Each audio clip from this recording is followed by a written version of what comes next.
Hello friends, welcome to Adiman team. இந்த வீடியோல percentageல இருக்கக்கூடிய important questions and shortcuts பார்க்கலாம். Previous வீடியோல basic conceptல இருக்கக்கூடிய basic formula and basic shortcut வந்து நம்ம பார்த்திருந்தோம். So அதை யூஸ் பண்ணி இப்போ இருக்கக்கூடிய important questions வந்து நம்ம இந்த வீடியோல பார்க்கலாம். இந்த வீடியோல தமிழ் and இங்கிலீஷ்ல ரெண்டுமே நம்ம வந்து questions பார்க்கலாம். சில தமிழ் மீடியம் ஸ்டூடண்ட்ஸ்க்கும் யூஸ் ஆகும், அதே போல இங்கிலீஷ் மீடியம் ஸ்டூடண்ட்டுக்கும் யூஸ் ஆகிற மாதிரி நம்ம questions வந்து பார்க்கலாம் இனிமேல். First question பாருங்க. The price of a book is reduced by 10% and the sale of a book is increased by 15%. Find the net effect on revenue. The price of book is reduced by 10% and sale of book is increased by 15%. Find the net effect on the revenue. என்ன கேட்டிருக்காங்க அப்படின்னு பார்த்தீங்கன்னா, first வந்து புக்கோட price வந்து 10% வந்து கம்மி பண்ணியிருக்காங்க. அதுக்கப்புறம் என்ன பண்ணியிருக்காங்கன்னா, புக்கோட சேல் வந்து நம்பர் ஆஃப் புக் வந்து சேல் பண்ணுறது வந்து 15% இன்க்ரீஸ் பண்ணியிருக்காங்க. அப்படின்னா மொத்த வருமானத்தில் ரெவன்யூவில் வந்து உங்களுக்கு என்ன எஃபெக்ட் இருக்கும், அதிகமாக இருக்குமா இல்லை கம்மியாக இருக்குமா அப்படின்னு கேட்குறாங்க. இந்த சம் எப்படி சால்வ் பண்ணலாம்னு பாருங்க. நார்மல் மெத்தடில் சால்வ் பண்ணால் எப்படி சால்வ் பண்ணலாம் அப்படின்னு பாருங்க. இது வந்து டைப் 1 அப்படின்னு வச்சுக்கோங்க. ஸோ இப்போ புக்கோட ப்ரைஸ் வந்து 100 ரூபா அப்படின்னு எடுத்துக்கோங்க. The price of book is 100 rupees. சரிங்களா? எவ்வளோ புக் இருக்குது அப்படின்னு பார்த்தீங்கன்னா, சேல் ஆஃப் த புக்கோட எண்ணிக்கை எவ்வளோன்னு பார்த்தீங்கன்னா 100 books இருக்குன்னு வச்சுக்கோங்க. 100 புக் இருக்கு. சரிங்களா? கொஸ்டின் என்ன, இப்போ தமிழ் மீடியம் ஸ்டூடெண்ட்டுக்கு என்னன்னா, புக்கோட விலை வந்து 10% வந்து புக்கோட விலையில 10% கம்மி பண்ணியிருக்காங்க. அடுத்து புக்கு வந்து விற்கிற விலை எண்ணிக்கையை வந்து 15% அதிகரிச்சிருக்காங்க. அப்போ வரக்கூடிய வருமானத்துல அதிகமாக இருக்கும், பழைய வருமானத்திலேருந்து இது அதிகமாக இருக்குமா இல்லை கம்மியாக இருக்குமா அப்படிங்கிறதா கேள்வி கேட்டிருக்காங்க. ஸோ அதை தான் நம்ம பார்த்துட்டு இருக்கோம். ஸோ புக்கோட விலை 100 ரூபா அப்படின்னு இருந்தா 100 புக்கு விற்றுருந்தா எவ்வளோ அவளுக்கு வருமானம் கிடைச்சிருக்கும்? 100 × 100. ஸோ ரெவன்யூ அப்படின்னு பார்த்தீங்கன்னா 10,000 கிடைச்சிருக்குமா? இப்போ இது வந்து பழைய வேல்யூ இல்லையா, பழைய ரெவன்யூ கிடைச்சிருக்கும். ஆனால் இப்போ என்ன சொல்லியிருக்காங்க நம்ம சம்மில் அப்படின்னு பார்த்தீங்கன்னா, the price of a book is reduced by 10%. So புக்கோட வேல்யூ 10% கம்மி பண்ணியிருக்காங்க. புக்கோட விலை எவ்வளோ சொல்லியிருக்கோம்? 100 ரூபா சொல்லியிருந்தோம். 100 ரூபாயில் 10% 10% கம்மி பண்ண எவ்வளோ வரும்? 90 ரூபா வரும் இல்லையா? இப்போ புது வேல்யூ வந்து 90 ரூபா. அதுக்கப்புறம் புக்கோட எண்ணிக்கையில் விற்கக்கூடிய புக்கோட எண்ணிக்கை எவ்வளோன்னு பார்த்தீங்கன்னா, நம்பர் ஆஃப் புக்ஸ் வந்து இன்க்ரீஸ் பண்ணியிருக்காங்க. எவ்வளோன்னு பார்த்தீங்கன்னா 15% இன்க்ரீஸ் பண்ணியிருக்காங்க. ஸ்டார்டிங்கில் 100 புக் இருக்குது. இப்போ 15% இன்க்ரீஸ் பண்ணால் எவ்வளோ கிடைக்கும்? 115 புக் வரும் இல்லையா? ஸோ 115. ஸோ இது ரெண்டையும் மல்டிப்ளை பண்ணால் எவ்வளோ வரும்? 9,000 ஒரு 900 அப்புறம் 9 45 45 450. ஸோ 5310. ஸோ 10,350. சரிங்களா? ஸோ இதுதான் வந்து இப்போ வித்த புக்கோட விலை. சரிங்களா? ஸோ இப்போ ஃபைண்ட் தி நெட் எஃபெக்ட். அப்போ ரெவன்யூவில் சேஞ்ச் ஆயிருக்குமா இல்லையா அப்படின்னு தானே நம்மளோட கேள்வி. ஸோ நமக்கு ஆல்ரெடி பார்த்தோம் இல்லையா, பர்சன்டேஜ் அதிகமாக இருக்கா, அதாவது விலை அதிகமாக இருக்கா கம்மியாக இருக்கா அப்படிங்கிறத வந்து நம்ம எப்படி கண்டுபிடிப்போம் அப்படின்னு சொல்லிட்டு. ஸோ பர்சன்டேஜ் சேஞ்ச் அப்படிங்கும்போது new value minus old value divided by old value. So new value எவ்வளோ கிடச்சிருக்கு நமக்கு? 10,350 10,350. ஓல்டு வேல்யூ எவ்வளோ? 10,000. So divided by old value 10,000. So இந்த ஃபார்முலா தான் நம்ம பார்த்தோம். ஆரம்ப விலை மைனஸ் இறுதி விலை இல்லையா? நம்ம இந்த சம் பார்த்துருந்தோம் இல்லையா? டிஃப்ரென்ஸ் எப்படி கண்டுபிடிப்போம்? எந்த வேல்யூ அதிகமாக இருக்குது, இறுதி விலை வந்து அதிகமாக இருந்தால் அதிலிருந்து ஆரம்ப விலையை மைனஸ் பண்ணுவோம். டிவைடட் பை ஆரம்ப விலை. எப்பயுமே ஆரம்ப விலை தான், பழைய விலை என்னவோ ஆரம்ப விலை என்னவோ அதுதான் நம்ம கீழே போடுவோம் இல்லையா? ஸோ அதுதான் ஃபார்முலா நம்ம பார்த்துருந்தோம். Tamil medium students previous class பார்த்தா தெரிஞ்சிருக்கும். இப்போ 10,350லேருந்து 10,000 மைனஸ் பண்ணால் என்ன கிடைக்கும்? 350 டிவைடட் பை 10,000 இல்லையா? ஸோ கேன்சல் பண்ணால் என்ன வரும்? இன்ட்டு 100 இல்லையா? பர்சன்டேஜ் கால்குலேட் பண்ண போகிறோம். So into 100. ஸோ இன்ட்டு 100 நம்ம போட்டுக்கலாம். ஸோ கேன்சல் பண்ணால் 3.5%. 35 divided by 10. ஸோ 3.5% வந்து நமக்கு வேல்யூ கிடைச்சிரும். சரிங்களா? ஸோ இப்போ இந்த ரெவன்யூவில் பார்த்தீங்கன்னா 3.5% வந்து நமக்கு அதிகமாக கிடைச்சிருக்கு. அதுதான் நமக்கு வந்து இந்த சம்பளம் வந்து நமக்கு தெரியுது. ஸோ இது வந்து சால்வ் பண்ணால் இப்படி தான் சால்வ் பண்ணணும். ஸோ ட்ரெடிஷ்னல் மெத்தடில். ஸோ இந்த மெத்தடில் சால்வ் பண்ணும்போது உங்களுக்கு வந்து கால்குலேஷன் பார்த்தீங்கன்னா இங்கே பெரிய கால்குலேஷன் எல்லாமே இருக்குது. சரிங்களா? ஸோ இது இல்லாமல் சிம்பிளாக கால்குலேட் பண்ணணும். இப்போ எப்பயுமே பர்சன்டேஜ் இன்க்ரீஸ் பண்ணாலும் சரி கம்மி பண்ணாலும் சரி, so the price of book is reduced or increased or decreased. So எப்படி வேணாலும் கொடுக்கட்டும், மாற்றி வேல்யூஸ் வந்து 2 வேல்யூ கொடுக்குறாங்க அப்படின்னா ஸோ அதை எப்படி நம்ம சால்வ் பண்ணலாம் அப்படின்னு பாருங்கள். சில ஃபார்முலாஸ் இருக்குது, மெத்தட் இருக்குது. ஸோ அதை யூஸ் பண்ணி நம்ம வந்து கால்குலேட் பண்ணலாம். இந்த ஃபார்முலா வந்து கண்டிப்பாக நோட் பண்ணி வச்சுக்கோங்க. ஸோ ஃபஸ்ட் வந்து ஒரு வேல்யூ வந்து இன்க்ரீஸ் பண்ணுறாங்க. ஸோ 2 வேல்யூஸ் இருக்குது நமக்கு, சரிங்களா. ஒரு வேல்யூ வந்து இன்க்ரீஸ் பண்ணுறாங்க, இன்னொரு வேல்யூ வந்து டிக்ரீஸ் பண்ணுறாங்க, சரிங்களா. ஸோ நான் ஜஸ்ட் சொல்கிறேன், நீங்கள் நோட் பண்ணிக்கோங்க. ஸோ நான் எதையும் எழுத போகிறதில்ல. அப்போது so a plus b plus a into b by 100 அப்படிங்கிற ஃபார்மேட் ஞாபகம் வச்சுக்கோங்க. இதில் ஒரு வேல்யூ இன்க்ரீஸ் பண்ணால் ப்ளஸ், ஸோ இது இன்க்ரீஸ் பண்ணியிருக்காங்க, b இன்னொரு வேல்யூயும் இன்க்ரீஸ் பண்ணியிருக்காங்க, சரிங்களா. அப்போது plus a into b by 100. So ரெண்டுமே பாசிட்டிவ் வேல்யூவில் கொடுத்துருந்தாங்க அப்படின்னா பர்சன்டேஜ் சேஞ்ச் என்னவா இருக்கும் அப்படின்னு பார்த்தீங்கன்னா ஸோ இந்த ஃபார்முலாவில் சப்ஸ்டிட் பண்ணிங்கன்னா கிடச்சிரும். ஸோ இப்போது 20% வந்து ஒரு பொருளோட விலையை இன்க்ரீஸ் பண்ணியிருக்காங்க, மறுபடியும் அந்த பொருளோட விலையை 20% இன்க்ரீஸ் பண்ணியிருக்காங்க அப்படின்னு ஒரு கொஸ்டின் வந்தால் ஸோ டைரெக்டாக நீங்கள் இந்த ஃபார்முலாவில் சப்ஸ்டிட் பண்ணி ஆன்சர் கொண்டு வந்துடலாம். இல்லை ஒரு வேல்யூ வந்து இன்க்ரீஸ் பண்ணியிருக்காங்க, ஒரு வேல்யூவை டிக்ரீஸ் பண்ணியிருக்காங்க, சரிங்களா. ஸோ டிக்ரீஸ் அப்படிங்கிறது நெகட்டிவ் இல்லையா, ஸோ இன்க்ரீஸுங்கிறது பாசிட்டிவ்.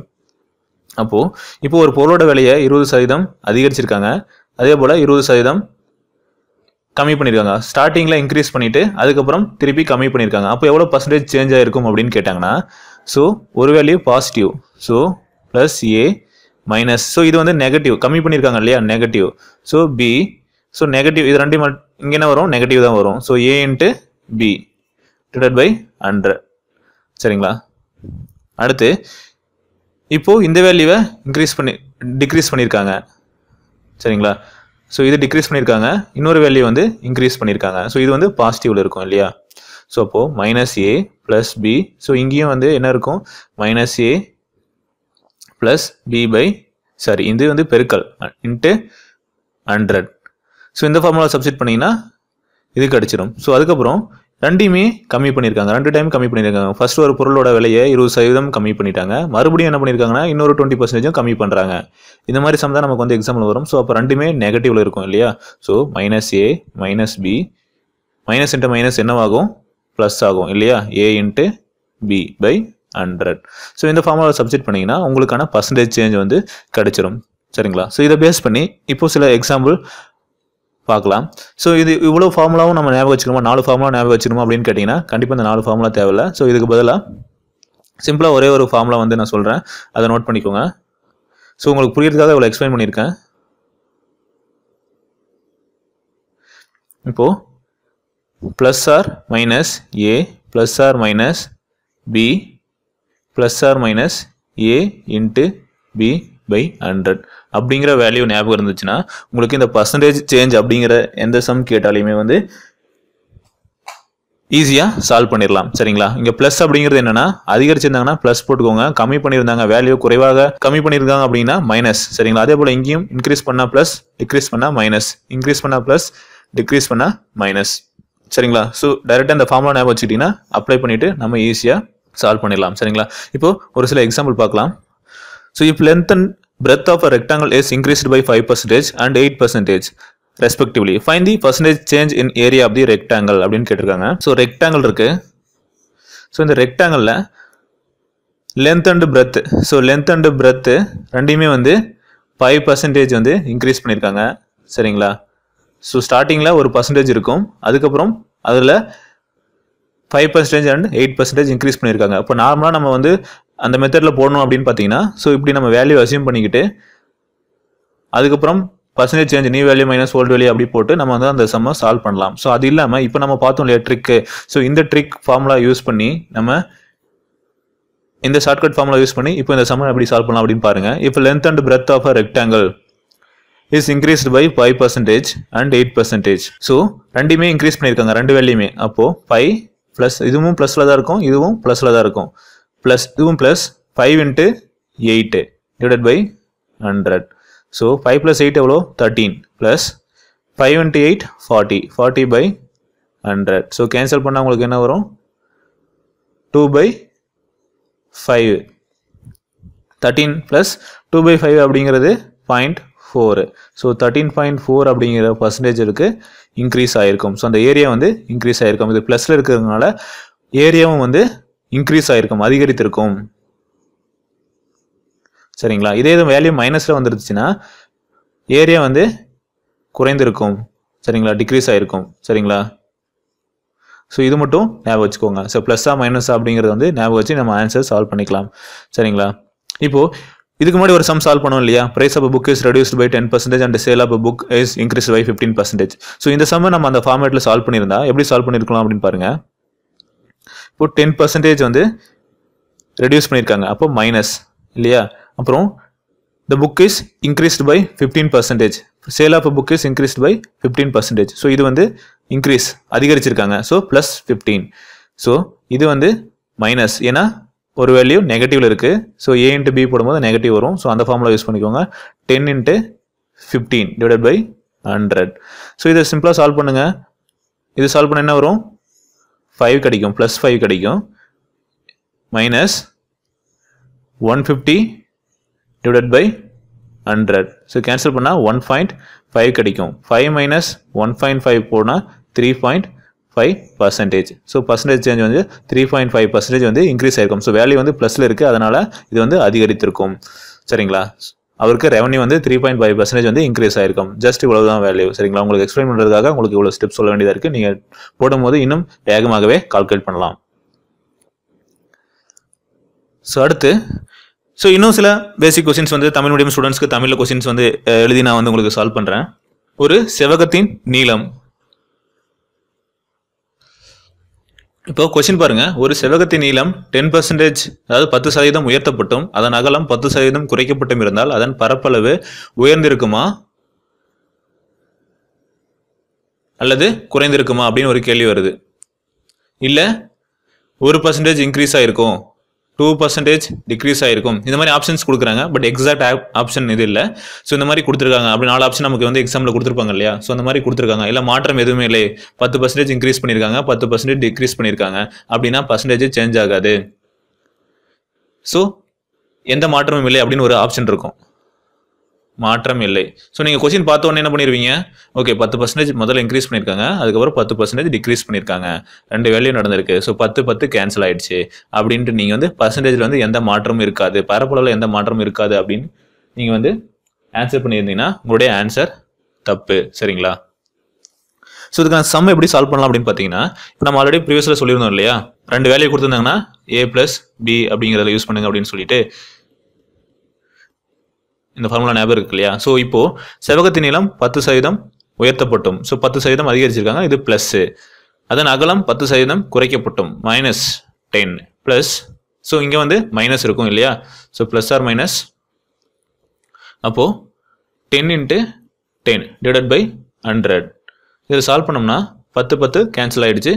ஸோ இது வந்து 100 மேலே இருக்குது, 10 × 10 100. ஸோ 1 கிடைக்கும். ஸோ இது வந்து என்னென்னா மைனஸ் சிம்பிள் இருக்குது. ஸோ -1. அப்போது 1% வந்து குறைந்திருக்கும். சரிங்களா? Decrease in area by 1%. So பரப்பளவு எவ்வளோ உயர்ந்திருக்கும் இல்லை குறைந்திருக்குமான்னு தானே கேட்டிருக்காங்க. ஸோ அதாவது 4 ஆப்ஷன் கொடுத்துருப்பாங்க. 1% அதிகரித்திருக்கும், 1% குறைந்திருக்கும், இல்லை 2% குறையும், 2% உயர்ந்திருக்கும், மாற்றம் எதுவும் இல்லை அப்படின்னு கொடுத்துருப்பாங்க. ஸோ நீங்கள் மாற்றம் எதுவும் இல்லை அப்படின்னு சூஸ் பண்ணியிருந்தீங்கன்னா ஆன்சர் தப்பாக இருக்கும். ஸோ எப்போயுமே இந்த மாதிரி கொஸ்டின் கேட்கும்போது கொஞ்சம் திங்க் பண்ணி ஆன்சர் பண்ண பாருங்கள். ஸோ இது ரொம்பவே ஈஸியான சம் தான். இந்த மாதிரி ஃபார்முலா போட்டிங்கன்னா உங்களுக்கு வந்து 1% வந்து குறைந்திருக்குது அப்படிங்கிறது வந்து ஆன்சர் கிடைச்சிருக்கும். சரிங்களா? அடுத்து இன்னொரு சம் பார்க்கலாம். ஒருவரின் வருமானம் முதலில் 20% உயர்த்தப்பட்டு பின் மீண்டும் 30% உயர்த்தப்பட்டால் முதலில் வாங்கிய சம்பளத்திலிருந்து உயர்த்தப்பட்ட சதவீதம் என்ன அப்படின்னு கேட்குறாங்க. ஸோ அதாவது 2 இன்க்ரீஸ். ஸோ ஃபஸ்ட்டு 20% இன்க்ரீஸ் பண்ணுறாங்க ஒருவருடைய சம்பளத்தில். சேலரி பார்த்தீங்கன்னா அவருடைய சேலரியில் 20% வந்து ஸ்டார்டிங்கில் இன்க்ரீஸ் பண்ணுறாங்க. அடுத்து திருப்பி 30% இன்க்ரீஸ் பண்ணுறாங்க. சரிங்களா? அப்போது ஸ்டார்டிங்கில் அவளுக்கு என்ன சம்பளம் வாங்கியிருப்பாங்க, அப்போ அந்த சம்பளத்துலேருந்து அவருக்கு எவ்வளோ பர்சன்டேஜ் வந்து டோட்டலாக எவ்வளோ பர்சன்டேஜ் வந்து அவருக்கு சேலரி இன்க்ரீஸ் ஆயிருக்கு அப்படின்னு கேட்குறாங்க. சரிங்களா? அதாவது இப்போ எக்ஸாம்பிளுக்கு 100 ரூபா சம்பளம் வாங்கிட்டு இருக்காருன்னு வைங்க. ஸோ ஃபர்ஸ்ட் வந்து ஒரு 20% அந்த சம்பளத்துலேருந்து இன்க்ரீஸ் பண்ணியிருக்காங்க. சரிங்களா? இப்போ அதுக்கப்புறம் என்ன பண்ணியிருக்காங்க, இன்னொரு 30% வந்து இன்னொரு 3 மாதம் கழிச்சு எப்போயோ ஒரு இன்க்ரீஸ் பண்ணியிருக்காங்கன்னு வச்சுக்கோங்க. ஸோ மொத்தமாக அவருக்கு வந்து ஒரு பர்சன்டேஜ் கிடைச்சிருக்கும் இல்லையா, ஒரு சம்பளம் இந்த பர்சன்டேஜில் போட்டு ஒரு சம்பளம் கிடைச்சிருக்கும் இங்கே, சரிங்களா. அப்போது இந்த சம்பளத்துக்கும் எவ்வளோ இன்க்ரீஸ் ஆயிருக்கு அப்படிங்கிறத பர்சன்டேஜில் கேட்குறாங்க. ஸோ நீங்கள் ரெண்டும் 20% இன்க்ரீஸ் பண்ணியிருக்காங்க, அடுத்து 30% இன்க்ரீஸ் பண்ணியிருக்காங்க, மொத்தமாக 50% அப்படின்னு போட்டிங்கன்னா தப்பு, சரிங்களா. ஸோ அது என்ன, நம்ம ஃபார்முலா என்ன யூஸ் பண்ணுவோம், 20 ஃபர்ஸ்ட் வந்து ஸ்டார்டிங்கில் 20% இன்க்ரீஸ் பண்ணியிருக்காங்க, மறுபடியும் 30% இன்க்ரீஸ் பண்ணியிருக்காங்க, ப்ளஸ் 30, அப்புறம் plus 20 × 30 divided by 100. So 50, 20 + 30 50 plus, so cancel பண்ணிங்கன்னா 6 வரும் இல்லையா. ஸோ 56% வந்து அவருக்கான சம்பளம் வந்து உயர்ந்திருக்கும்.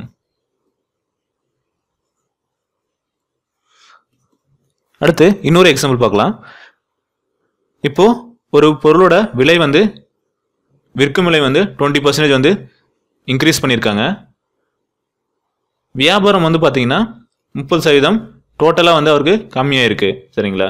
அப்போது மொத்த வியாபாரத்தில் அவருடைய விளைவு என்னவா இருக்கும், ஸோ பர்சன்டேஜ் அவருக்கு வந்து என்ன, வியாபாரம் வந்து லாபமாக இருக்குமா நட்டமாக இருக்குமா அப்படின்னு கேட்டா எவ்வளோ பர்சன்டேஜ் லாபமாக இருக்கும், எவ்வளோ பர்சன்டேஜ் நட்டமாக இருக்கும் அப்படின்னு பாருங்க.